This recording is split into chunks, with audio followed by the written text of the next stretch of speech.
IVF కి ICSI కి difference ఏంటి? నేను మీ డాక్టర్ లక్ష్మి, ఫర్టిలిటీ కన్సల్టెంట్, మాతృత్వ fertility centre Nellore branch. IVF అంటే ఇన్ విట్రో ఫర్టిలైజేషన్. ఈ పద్ధతిలో మనము ఆడవారి నుంచి ఎగ్స్ తీసుకుంటాము, వాటిని ఒక డిష్ లో పెట్టి వాటి చుట్టూ స్పర్మ్స్ ని రిలీజ్ చేస్తాము. స్పర్మే వెళ్ళి ఎగ్ ని ఫర్టిలైజ్ చేయాలి.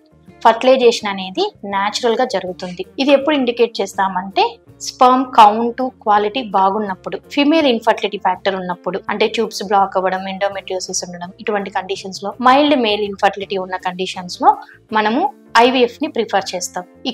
ఇక్సీ అంటే ఇంట్రాసైటోప్లాస్మిక్ స్పర్మ్ ఇంజెక్షన్. ఈ పద్ధతిలో ఎగ్స్ ని రిట్రైవ్ చేసిన తర్వాతనే మైక్రోస్కోప్ కింద పెట్టి ఫైన్ నీడిల్ ద్వారా స్పర్మ్ ని మనమే ఎగ్ లోపలికి ఇంజెక్ట్ చేస్తాం.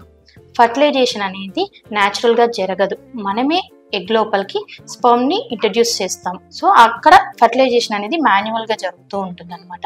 ఇది ఎప్పుడు ఇండికేట్ చేస్తామంటే సివియర్ మేల్ ఫ్యాక్టర్ ఉన్నప్పుడు, లో కౌంట్, మొటిలిటీ, మార్ఫాలజీ పూర్గా ఉన్న వాళ్ళకి మనం సజెస్ట్ చేస్తుంటాం. అంతేకాకుండా అజూస్పర్మియా అంటే సెమన్లో స్పర్మ్సే లేనప్పుడు, అప్పుడు టెస్టిస్ నుంచి మనం స్పర్మ్ ని రిట్రైవల్ టెక్నిక్స్ ద్వారా బయటకు తీసి ఆ స్పర్మ్ ని ఇక్సీకి వాడుకుంటాం. ఐవీఎఫ్ ద్వారా అయినా ఇక్సీ ద్వారా అయినా కూడా సక్సెస్ రేట్స్ అనేవి సేమ్ గానే ఉంటాయి. Thank you.